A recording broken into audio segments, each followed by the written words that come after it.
CBS 17 has partnered with the American Cancer Society to help raise money for the Real Men Wear Pink campaign, happening now to help men get involved in the fight against breast cancer. These real men put in work to raise money and awareness about the impact breast cancer has on so many men and women and families. We sat down with two of this year's participants to hear what inspired them to get involved.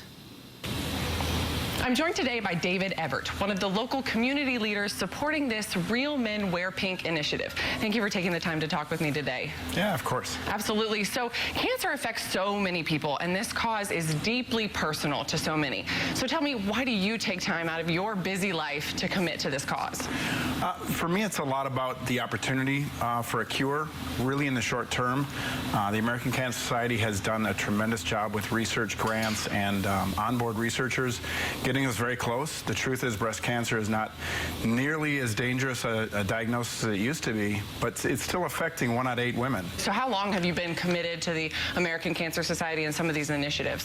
Yeah, this is my 3rd year in Real Men Wear Pink. It's a great team, a lot of fun.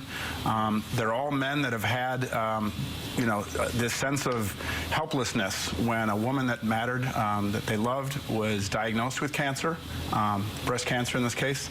And, men don't like being helpless. We like solving problems. We like putting in the effort, the sweat equity, and trying to be active and changing our world for the better. So that's what the guys do. That's incredible. So why should people watching show their support for this initiative and, of course, just the American Cancer Society, especially right now? Well, right now we need it more than ever. Like every business, the American Cancer Society was impacted. There was significant reduction in fundraising in the spring. Most of the fundraising is done events-based, so that's gone. Sadly, that means that we've had to cut back on some programs like Road to Recovery, which provides rides to patients that just can't make it. Maybe their spouse or loved one or caregiver is, working a full-time job, which is providing them insurance, can't get them to treatment. We've had to cut that program. This was a program that provided over 16,000 rides in North Carolina last year, and it's shut down. Also participating in this Real Men Wear Pink campaign this year is Jay Hosfeld. Thank you so much for joining me today. Oh, thanks for having me. Absolutely. So you are a very busy man. You work in the video game industry. Some people may recognize you from your involvement in Fortnite. So why do you decide to dedicate your extra time and energy outside of work and family to this cause? So I think like many men my age, my typical day is go to work, do family things, and then one day a friend of mine invited me to a Real Men Wear Pink event, and you kind of snap out of it and you realize there's people that need our help, and it's so easy to help.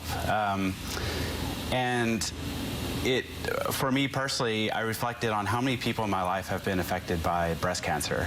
My grandmother had it, my aunt has it, my wife's best friend is dealing with it this year, and they showed me a way that I can help. So you're a part of this Consultants versus Cancer group. Tell me a little bit about this partnership that you guys have come together for. Yeah, so Consultants versus Cancer is an idea that came about this year as we're all locked down, because years prior to our ways to make money were social events in person. You're talking like 5Ks, golf tournaments, barbecues, parties, poker matches. None of those could happen this year. And so we were thinking of a way, how can we raise money and offer what we do to help bring in money? And so we're all sitting at our homes right now doing our jobs and doing what we're professional at. How can we take that knowledge we each have and raise money? So we set up a consulting service, and we have men from IT. I'm offering animation mentorship consulting, and I already have a couple students. I've been speaking to classrooms, and surprisingly, I've raised more money this year than years past. So the Consulting versus Cancer has been a great idea. So again, tell people, viewers who are watching, why should they reach out, call the telethon number, support this initiative, and of course support the American Cancer Society, especially right now? So yes, please support Real Men Wear Pink. We need your help more than ever this year. We have raised our own personal goals, and we would love for everyone to help us match these goals. And this is, if there's any year to help Real Men Wear Pink and the American Cancer Society, this is the year to do it. Absolutely. Thank you so much for your time and your work on this initiative. We appreciate it so much. Great, thank you. Absolutely.